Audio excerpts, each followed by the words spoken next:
Emmaus and Allentown Central Catholic with identical starts to the 2024 season in their first 3 games, starting with wins, but both squads entering Tuesday night's contest after suffering 2 straight losses and looking to bounce back. The home team would be the first on the board, with Jordan Pohl and Abby DeComez going back-to-back to put the Hornets up 2-0. But Kate Raymond would go on the attack for Central, coming around and finding the net for the Vikings' first goal of the night. Abigail Amasagio would follow that play, getting tripped up but scoring to tie things up. And it's Raymond scoring again, hitting the turf as she takes the lead and makes it 3 unanswered goals for the visitors. But Sarah Gross would get a chance in the final seconds of the quarter, shooting low to tie things up going into the second. Pohl would start the period with her second goal of the contest, 1 of 4 on the night, and Taylor Yunker would follow, making it a 2-point lead for the Hornets. Raymond would continue leading the charge for the Vikings, making it a hat trick and reaching her 100th career goal with an exclamation point. Still, Emmaus would keep rolling, with DeComez extending that lead to 3,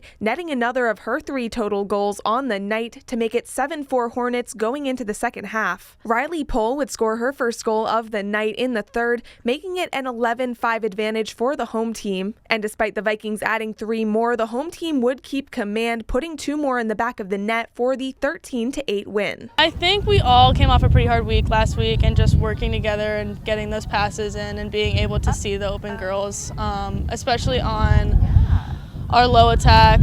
We worked really hard in practice, working on plays and just using each other. After suffering back-to-back losses last week, the most important task for the Emmaus group was to gain some confidence and some winning momentum. And with 7 players finding the net for the Hornets' greatest offensive production of the season thus far, tonight's win allowed the team to do just that. I mean, definitely with last week playing our 2 biggest competition, our 2 biggest games, those 2 losses were definitely pretty down some on the confidence, but I mean, today was great. We came out guns a-blazing, ready to score, ready to win, and I definitely think we're ready to go into the next few weeks with a bunch of wins. I think it'll really help us. We were able to utilize a lot of our plays during this game, a lot of communication and defense, so I think coming off of this game, we're able to really step it up and go forward with what we need to do in practice and everything like that. At Emmaus High School, I am Sierra Jones for the Service Electric Network.